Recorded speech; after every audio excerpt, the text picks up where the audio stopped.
Hello, welcome back to our channel. എല്ലാവർക്കും പുതിയൊരു വീഡിയോയിലേക്ക് സ്വാഗതം.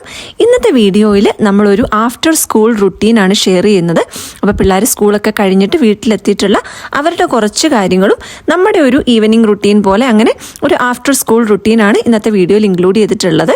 കിച്ചു ഒരു 3 മണിയൊക്കെ കഴിഞ്ഞ് 3:15 മുന്നേ ആയിട്ടാണ് വീട്ടിലെത്താറ്. അപ്പോൾ ഇപ്പോൾ ഇവിടെ നമുക്ക് മഞ്ഞൊക്കെ പെയ്ത് തുടങ്ങിയല്ലോ, അതുകൊണ്ട് ഷൂ വെക്കാൻ വേണ്ടിയിട്ട് അവിടെ ഒരു കുഞ്ഞു ട്രേ വെച്ചിട്ടുണ്ട്. മഞ്ഞാണെങ്കിലും മഴയാണെങ്കിലും ഒക്കെ നമ്മുടെ ഷൂസിലെ വെള്ളവും അഴുക്കും എല്ലാം കൂടെ അവിടോട്ട് ഫ്ലോറിലായി. പിന്നെ ആ ഫ്ലോർ വൃത്തിയാക്കുന്നത് നമുക്ക് ഒഴിവാക്കാനായിട്ട് പറ്റും. എന്തെങ്കിലും വെള്ളം ഉരുകി വീണാലും ആ ഒരു ട്രെയിൽ തന്നെ കിടന്നോളുമല്ലോ. നമ്മൾ വീട്ടിലോട്ട് കയറി വരുമ്പോൾ തന്നെ നമുക്കൊരു ഫ്യൂ സെക്കൻഡ്സ് എടുത്ത് ചെയ്യാൻ പറ്റുന്ന ഒരു കാര്യമാണ് നമ്മുടെ ഷൂസ് ഒന്ന് പ്രോപ്പറായിട്ട് വെക്കുക, നമ്മുടെ ജാക്കറ്റ് ഒന്ന് ഊരി പ്രോപ്പറായിട്ട് വെക്കേണ്ട സ്ഥലത്ത് വെക്കുക, അല്ലെങ്കിൽ നമ്മുടെ ബാഗോ കുടയോ ഒക്കെ ഉണ്ടെങ്കിൽ ഒന്ന് പ്രോപ്പറായിട്ട് വെക്കുക എന്നുള്ളത്. പലപ്പോഴും നമ്മുടെ അന്നേരത്തെ ഒരു മടിക്ക് നമ്മൾ സോഫയിലോ ചെയറിലോ ഒക്കെ ഇട്ടിട്ട് പോകും. ഷൂസ് ആണെങ്കിലും എൻട്രൻസിൻ്റെ അവിടെ ചുമ്മാതെ വലിച്ചു വാരി ഇട്ടിട്ട് പോയിട്ടുണ്ടെങ്കിൽ പിന്നെ അതൊന്ന് വന്ന് എടുത്ത് വെക്കുക എന്ന് പറയുന്നത് ഒരു മടിയാണ്. പിന്നെ അല്ലെങ്കിൽ ആവശ്യമുള്ള സമയത്ത് തപ്പി നടക്കേണ്ടതായിട്ടും വരും. ഇവിടെ സ്പെഷ്യലി ഈ ജാക്കറ്റൊക്കെ നമ്മൾ പുറത്തിട്ടിട്ടുണ്ടെങ്കിൽ നമ്മുടെ ഒരു കുക്കിങ്ങിൻ്റെ സ്മെല്ലും കാര്യങ്ങളും ഒക്കെ ആ ജാക്കറ്റിൽ പിടിക്കും. നമുക്കത് മനസ്സിലായില്ലെങ്കിലും മറ്റുള്ള ആളുകൾക്ക് അത് പെട്ടെന്ന് അവർക്ക് ആ സ്മെല്ല് കിട്ടുകയും ചെയ്യും. കിച്ചനോടാണെങ്കിലും വാണിയോടാണെങ്കിലും നമ്മളിത് പറഞ്ഞ് ചെയ്യിക്കേണ്ട ഒരു കാര്യമല്ല കേട്ടോ. അവർ വരുന്ന വഴിക്ക് തന്നെ അത് കുഞ്ഞുനാൾ തൊട്ടുള്ള ഒരു ശീലമായതുകൊണ്ട് ഷൂസ് ആണെങ്കിലും ജാക്കറ്റ് ആണെങ്കിലും ഒക്കെ പ്രോപ്പറായിട്ട് വെച്ചോളും. വരുന്ന വഴിക്ക് തന്നെ ബാഗ് എംപ്റ്റി ചെയ്തിട്ട് ലഞ്ച് ബോക്സും വാട്ടർ ബോട്ടിലും സ്നാക്ക് കൊണ്ടുപോയ ബോക്സും ഒക്കെ മാറ്റി വെക്കും. നമ്മുടെ കിച്ചൺ സിങ്കിൻ്റെ അടുത്ത് വെച്ചേക്കും. അപ്പം നമ്മൾക്ക് എടുത്ത് കഴുകിയാൽ മതി. അതുപോലെ ലഞ്ച് ബാഗ് ആണെങ്കിലും നമ്മുടെ പാൻട്രിയിൽ അത് വെക്കുന്ന ഒരു സ്പോട്ട് ഉണ്ട്. രണ്ടുപേരും അത് കറക്റ്റായിട്ട് അവിടെ തന്നെ കൊണ്ടുവച്ചോളും. അതുപോലെ ബാക്ക് പാക്ക് ആണെങ്കിലും അവരവരുടെ കറക്റ്റായിട്ട് മുറിയിലോട്ട് കൊണ്ടുപോവുകയും ചെയ്തോളും. വലിച്ചു വാരി ഇടാതെ വൃത്തിയായിട്ട് വെക്കുക എന്നുള്ളതിൻ്റെ കൂടെ നാളെ രാവിലെ നമ്മൾ ധൃതി വെച്ച് കാര്യങ്ങൾ ചെയ്യുമ്പോൾ ഇതേ സാധനങ്ങൾ തപ്പി നടന്ന് സമയം വേസ്റ്റ് ആക്കാതിരിക്കാനും അത് ഹെൽപ്പ് ചെയ്യും. കിച്ചുവിന് രാവിലെ ഒരു 7-10 ആകുമ്പോഴത്തേക്ക് വീട്ടിൽ നിന്ന് പോകേണ്ടതുകൊണ്ട് വൈകുന്നേരം വന്നാൽ വളരെ റിലാക്സ്ഡ് ആയിട്ട് സമയം എടുത്ത് കുളിച്ച് പതുക്കെ വാഷ്റൂമിലൊക്കെ പോയിട്ടാണ് താഴോട്ട് എത്തുക കഴിക്കാൻ വേണ്ടിയിട്ട്. അപ്പോൾ ഇവരെപ്പോഴും സ്കൂളിൽ പോയിട്ട് തിരിച്ചു വരുമ്പോഴാണ് നമ്മൾ ചോറും കറികളും ഒക്കെ കൊടുക്കാറ്. എല്ലാ ദിവസവും വൈകിട്ട് വീട്ടിലെത്തിയിട്ട് ചോറും കറിയും കൊടുക്കും. അപ്പം നമ്മൾ മിക്കവാറും സ്കൂളിൽ കൊടുത്തു വിടുന്ന എന്തെങ്കിലും പിസ്സ, പാസ്ത അല്ലെങ്കിൽ എന്തെങ്കിലും ബസ്മതി റൈസ്, സാൻഡ്വിച്ച് ഒക്കെ ആയിരിക്കുമല്ലോ. ഒരു 4:30, 4:45 ഒക്കെ ആകുമ്പോഴത്തേക്കാണ് വാണിയുടെ ബസ് എത്തുന്നത്. അപ്പോൾ ഈ വർഷം പല പല ഡ്രൈവേഴ്സ് ആയത് കാരണം ഓരോ ദിവസം ഓരോ സ്ഥലത്ത് നീക്കിയാണ് നിർത്തുന്നത്. അപ്പോൾ ഇന്ന് നമുക്കൊരു ഇത്തിരി ദൂരം നടക്കേണ്ടി വന്നു. നല്ല മഞ്ഞുണ്ട്. അപ്പോൾ വാണിയുടെ ബസ് സ്റ്റോപ്പിൽ ഒരു ലേക്ക് ഉള്ളത് നല്ല ഫ്രോസണായി സ്നോ ഒക്കെ പിടിച്ച് കിടക്കുന്നുണ്ട്. അപ്പോൾ വാണിയും കൊണ്ടും വീട്ടിലെത്തി. അപ്പോൾ ഇത്തിരി ദൂരം നടക്കേണ്ടത് കാരണം വാണി ഇന്ന് നമ്മുടെ ഗ്ലൗസ് ഒക്കെ ഇട്ട് തൊപ്പിയൊക്കെ വെച്ചായിരുന്നു. അപ്പോൾ വാണി അതൊക്കെ എടുത്ത് കൃത്യമായിട്ട് ബാഗിൽ തന്നെ വെക്കുന്നുണ്ട്. ഇവിടെ സ്നോ ആണെന്നുണ്ടെങ്കിലും കുഞ്ഞു പിള്ളേരെ ആണെങ്കിലും ഇവർ സ്നോയിൽ കളിക്കാനായിട്ട് വിടാറുണ്ട് സ്കൂളിൽ നിന്ന്. പിള്ളേർക്കാണെങ്കിലും അത് നല്ല ഇഷ്ടമുള്ളൊരു കാര്യമാണ്. അപ്പം ചിലപ്പോൾ നമ്മൾ ഗ്ലൗസോ കാര്യങ്ങളോ എടുത്ത് ക്ലോസറ്റിനകത്ത് വെച്ചിട്ടുണ്ടെങ്കിൽ നാളെ അത് കൊണ്ടുപോകാൻ മറന്നു പോകും. അപ്പം പിന്നെ സ്നോയിൽ പോയി കളിക്കാൻ പറ്റില്ലല്ലോ. അതുകൊണ്ട് കൃത്യമായിട്ട് അതൊക്കെ എടുത്ത് ബാഗിൽ വെച്ചു. ഒരുപാട് തണുപ്പുള്ള ദിവസങ്ങളിൽ ഇവർക്ക് എന്തെങ്കിലും ഔട്ട്ഡോർ ആക്ടിവിറ്റീസ് ഉണ്ടെങ്കിൽ സ്നോ പാൻറ് ഇട്ട് കൊടുക്കണം എന്നൊക്കെ പ്രത്യേകം നമുക്ക് ഇമെയിലും കാര്യങ്ങളും ഒക്കെ വരാറുണ്ട്. അപ്പോൾ വാണി ഗരാജ് വഴി കയറുന്നതുകൊണ്ട് വാണിയുടെ ഷൂസൊക്കെ ഗരാജിൽ വെച്ചു. എന്നിട്ട് ജാക്കറ്റൊക്കെ മാറി നമ്മുടെ ലഞ്ച് ബോക്സ് ഒക്കെ എടുത്ത് സിങ്കിൻ്റെ അവിടെ വെച്ച് ഇനി കുളിക്കാൻ വിടുവാണ്. അപ്പോൾ എല്ലാ ദിവസവും നമ്മുടെ തലകഴുകൽ പരിപാടി ഇല്ലാത്തതുകൊണ്ട് മുടിയൊക്കെ ഒന്ന് മേളിലോട്ട് കെട്ടിക്കൊടുത്ത് വിട്ടിട്ടുണ്ടെങ്കിൽ ദേഹമൊക്കെ കുളിച്ച് ഡ്രസ്സൊക്കെ മാറി വരും. അന്നേരത്തേക്ക് നമുക്ക് ഫുഡും കൊടുക്കാമല്ലോ. അപ്പോൾ ഈ തല കഴുകേണ്ട ദിവസമാണെങ്കിൽ വാണിക്ക് എൻ്റെ ഹെൽപ്പും കൂടി വേണം. കിച്ചുവിൻ്റെ ഫുഡും കാര്യങ്ങളും ഒക്കെ കഴിഞ്ഞ് പതുക്കെ ഹോംവർക്ക് ചെയ്യാനിരുന്നിട്ടുണ്ട്. ഇവർ പോകുന്ന സ്കൂളിൽ കിൻഡർ ഗാർഡൻ തൊട്ട് തന്നെ ഹോംവർക്ക് ഉണ്ടായിരുന്നു. അപ്പോൾ കുഞ്ഞു ക്ലാസ്സുകളിലൊക്കെ ആണെന്നുണ്ടെങ്കിൽ മൺഡേയിൽ ഹോംവർക്ക് കൊടുത്തിട്ടുണ്ടെങ്കിൽ ഒരു തേഴ്സ്ഡേ ഫ്രൈഡേ ഒക്കെ ആകുമ്പോഴത്തേക്ക് സബ്മിറ്റ് ചെയ്താൽ മതി. കിച്ചു ഇപ്പോൾ 8th ഗ്രേഡിലായതുകൊണ്ട് ഇൻഡിവിജ്വലായിട്ട് സബ്മിറ്റ് ചെയ്യേണ്ട ഹോംവർക്കും ഉണ്ട്. അതുപോലെ തന്നെ ഗ്രൂപ്പ് പ്രോജക്റ്റ്, ഗ്രൂപ്പ് അസൈൻമെൻറ്റ് കാര്യങ്ങളൊക്കെ ഉണ്ട്. അപ്പോൾ അത് നമ്മൾ കൃത്യമായിട്ട് ചെയ്ത് ആ ഡേറ്റിൽ തന്നെ സബ്മിറ്റ് ചെയ്യുക. അപ്പോൾ കിച്ചു അതിൻ്റെ പരിപാടികളൊക്കെയാണ്. അപ്പോഴത്തേക്കും വാണിയും കുളിച്ച് റെഡി ആയിട്ട് വന്നു. അപ്പോൾ വാണിക്കും ഫുഡൊക്കെ കൊടുത്തിട്ട് ഇനി പോയിട്ട് എനിക്കും ഒന്ന് ഫ്രഷ് ആയിട്ട് വരണം. അപ്പോൾ ഇവിടെ ഇപ്പോൾ വിൻ്ററൊക്കെ തുടങ്ങിയതുകൊണ്ട് നമ്മുടെ ദേഹമൊക്കെ നന്നായിട്ട് ഡ്രൈ ആവുന്നുണ്ട്. നല്ലൊരു മോയ്സ്ചറൈസിങ് ക്രീമും ലിപ് ബാമും ഒക്കെ വളരെ അത്യാവശ്യമുള്ള കാര്യങ്ങളാണ്. ജോലിക്കൊക്കെ പോകുമ്പോഴാണെങ്കിലും ചെറിയൊരു മോയ്സ്ചറൈസിങ് ക്രീമും ലിപ് ബാമും ഒക്കെ കയ്യിൽ വെക്കുന്നത് വളരെ അത്യാവശ്യമുള്ളൊരു കാര്യമാണ്. നിങ്ങളിൽ ആരെങ്കിലും സ്റ്റാൻഡിങ് ഷവർ യൂസ് ചെയ്യുന്നവരാണെന്നുണ്ടെങ്കിൽ ഇതുപോലെ ഒരു ഷവർ കർട്ടൻ അകത്തിടുകയാണെന്നുണ്ടെങ്കിൽ നമ്മുടെ ഗ്ലാസ് വൃത്തികേടാകാതിരിക്കും.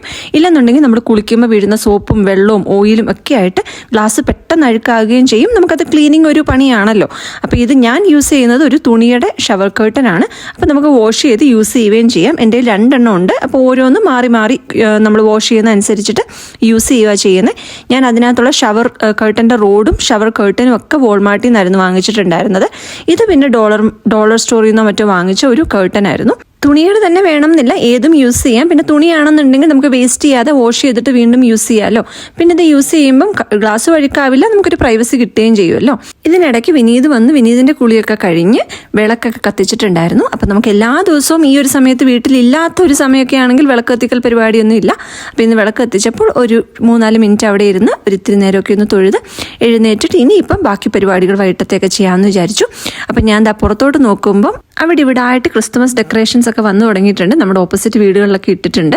അപ്പം നമ്മുടെ സ്ട്രീറ്റിലും അവിടെ ഇവിടെ ആയിട്ടൊക്കെ ഡെക്കറേഷൻസ് ഒക്കെ വന്നു തുടങ്ങിയിട്ടുണ്ട്. വാണിയുടെ ഫുഡ് കഴിക്കലൊക്കെ കഴിഞ്ഞിട്ട് ഹോംവർക്ക് ചെയ്യുകയാണ്. അപ്പോൾ വാണി ഇവിടെ 4th ഗ്രേഡിലാണ്. ഇവിടുത്തെ പബ്ലിക് സ്കൂളിൻ്റെ തന്നെ TLC എന്ന് പറഞ്ഞിട്ട് ട്രഡീഷണൽ ലേണിംഗ് സെൻറ്റർ എന്ന് പറഞ്ഞിട്ടുള്ള ഒരു ഇതിലാണ് ഇവർ പഠിക്കുന്നത്. അപ്പോൾ ഇവർക്ക് കിൻഡർ ഗാർഡൻ തൊട്ടേ ഹോംവർക്ക് ഉണ്ട്. അതുകൊണ്ട് ഇവർക്ക് ആ ഒരു ശീലമുണ്ട്.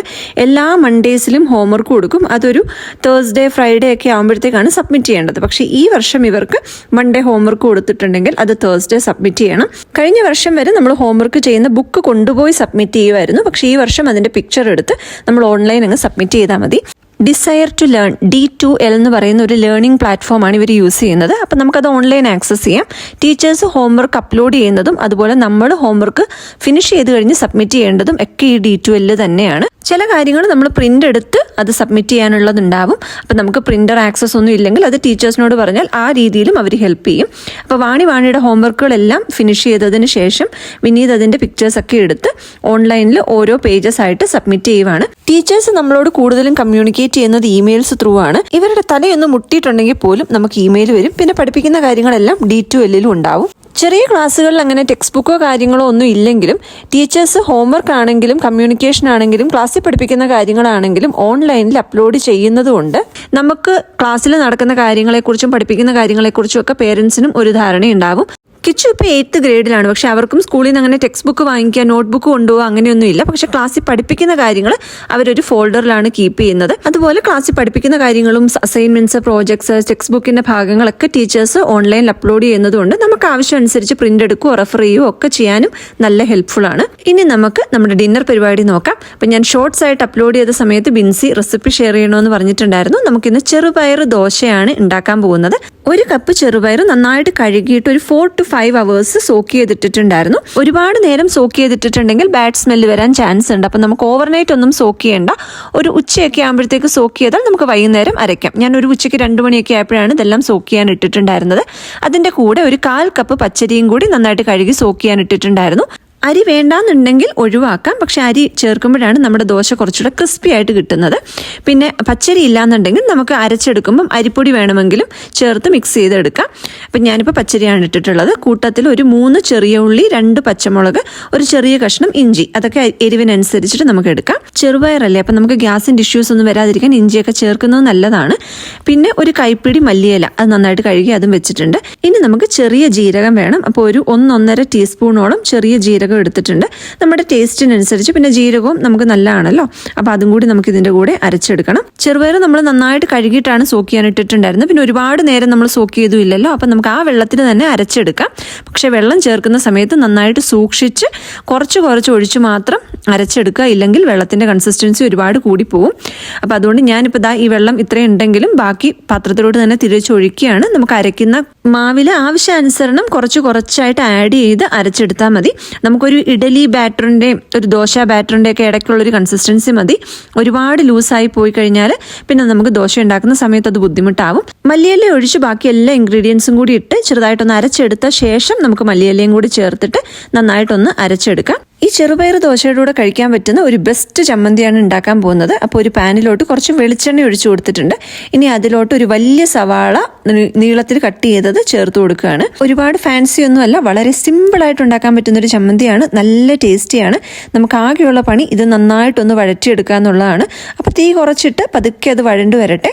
ആ സമയം കൊണ്ട് നമ്മുടെ ചെറുപയർ ദോശയുടെ മാവ് ഇവിടെ റെഡിയാണ്. അപ്പോൾ ഇതിൻ്റെ ആ ഒരു തിക്നെസ് ഉണ്ടോ, അത്യാവശ്യം തിക്കായിട്ട് തന്നെയാണ് അരച്ചെടുത്തിട്ടുള്ളത്. വേണമെങ്കിൽ പിന്നെ പിന്നെ നമുക്ക് വെള്ളം ചേർത്ത് കൊടുക്കാമല്ലോ. അപ്പോൾ ഇതിനകത്തോട്ട് കുറച്ച് ഉപ്പ് ചേർത്ത് കൊടുക്കുന്നുണ്ട്. ഇനി കുറച്ച് മഞ്ഞൾപ്പൊടിയും കൂടി ചേർത്ത് കൊടുക്കുന്നുണ്ട്. മഞ്ഞൾപ്പൊടി ചേർത്ത് നമ്മൾ മിക്സ് ചെയ്യുമ്പോൾ ആ ഒരു പച്ച കളർ കുറച്ചും കൂടി ഒന്ന് എൻഹാൻസ് ആയിട്ട് കുറച്ചും കൂടി അതിനൊരു കളർ ഉള്ളതുപോലെ വരും. പിന്നെ മഞ്ഞൾപ്പൊടിയും നല്ലതാണല്ലോ.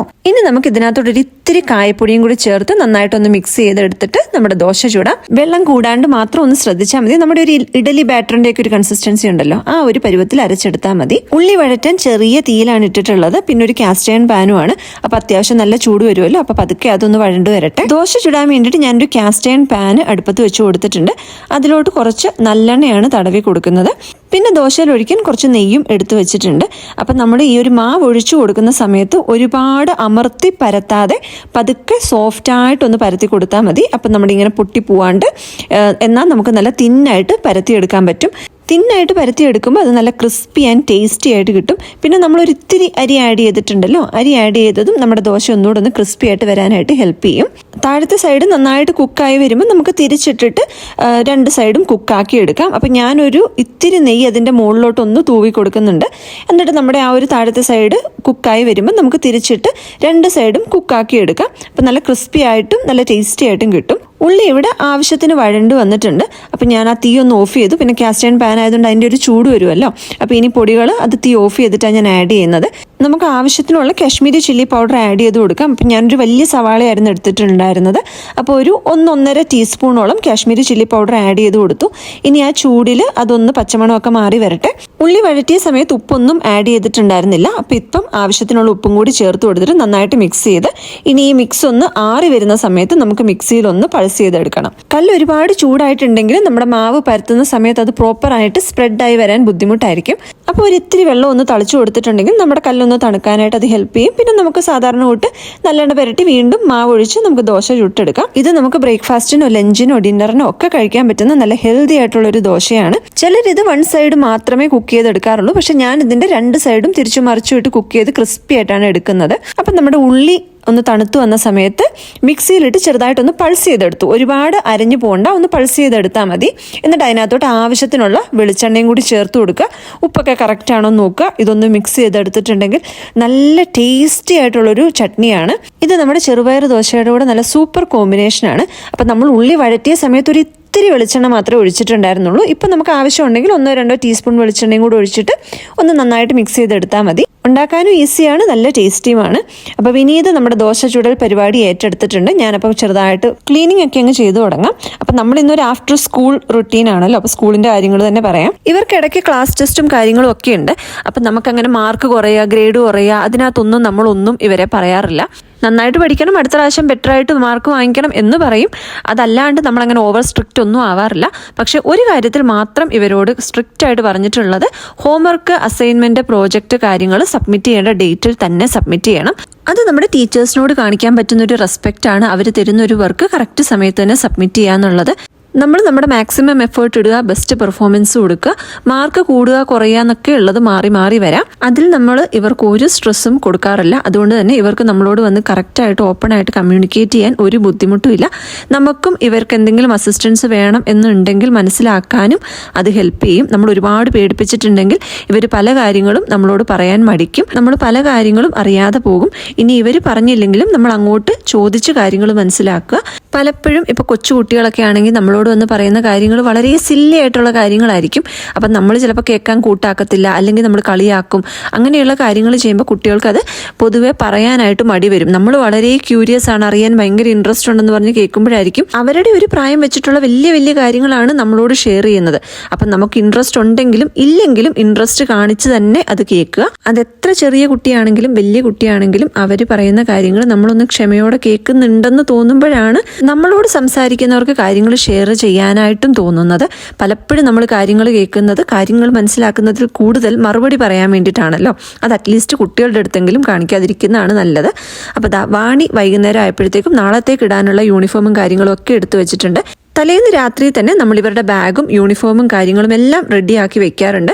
രാവിലത്തെ ആ ഒരു ഹറി ബറിയിൽ പല കാര്യങ്ങളും മറന്നു പോകുന്നത് ഒഴിവാക്കാനായിട്ട് ഇത് നന്നായിട്ട് ഹെൽപ്പ് ചെയ്യുന്നൊരു കാര്യമാണ്. ഇതെല്ലാ ദിവസവും രാത്രി തന്നെ ഇവർ രണ്ടുപേരും ചെയ്തു വെക്കുന്ന ഒരു കാര്യമാണ്. ഇവരുടെ തുണികൾ ഇവർ തന്നെ വാഷിംഗ് മെഷീനിലിട്ട് നനച്ച് മടക്കി വെക്കാറുണ്ട്. ഇനി വീട്ടിലിടുന്ന തുണികൾ നമ്മൾ ഹെൽപ്പ് ചെയ്താലും സ്കൂളിലിടുന്ന തുണികൾ അത് ഇവർക്ക് യൂണിഫോം ആണല്ലോ, അത് ഇവർ തന്നെ നനച്ച് മടക്കി അവരുടെ സ്ഥലങ്ങളിൽ കൊണ്ടുവയ്ക്കാറുണ്ട്. അപ്പോൾ വൈകിട്ടത്തെ ഭക്ഷണമൊക്കെ കഴിഞ്ഞു. നമ്മുടെ കാസ്റ്റ് അയൺ പാനൊക്കെ ഒന്ന് ചൂടാക്കി എണ്ണയൊക്കെ പുരട്ടി വെച്ചു. പിള്ളേരെ കിടക്കാൻ വേണ്ടിയിട്ട് വിട്ടിട്ടുണ്ട്. അപ്പോൾ അവരവരുടെ യൂണിഫോമും ബാഗും ഒക്കെ റെഡിയാക്കി വെച്ചിട്ട് പല്ലൊക്കെ തേച്ച് രണ്ടുപേരും പോയി കിടന്നോളും. റൂമിൽ 1-2 ബുക്കൊക്കെ ഇരിക്കുന്നുണ്ടാവും. ഇത്തിരി നേരം ലൈറ്റൊക്കെ ഇട്ട് വായിച്ച് പിന്നെ പതുക്കെ ലൈറ്റൊക്കെ നിർത്തി കിടന്നുറങ്ങിക്കോളും. പല്ല് തേച്ച് കിടക്കാൻ പോയാലും ഒരു 5-6 പ്രാവശ്യം വീണ്ടും താഴെ ഇറങ്ങി വരലുണ്ട്. ചില ദിവസങ്ങളിൽ നമ്മൾ വഴക്ക് പറഞ്ഞ് വിടേണ്ട വരാറുണ്ട്. വെള്ളം കുടിക്കണം, അത് നോക്കണം, ഇത് നോക്കണം എന്ന് പറഞ്ഞിട്ട് എങ്ങനെ കിടക്കുന്നത് ഡിലേ ആക്കാം എന്ന് നോക്കൽ പരിപാടി ഉണ്ട്.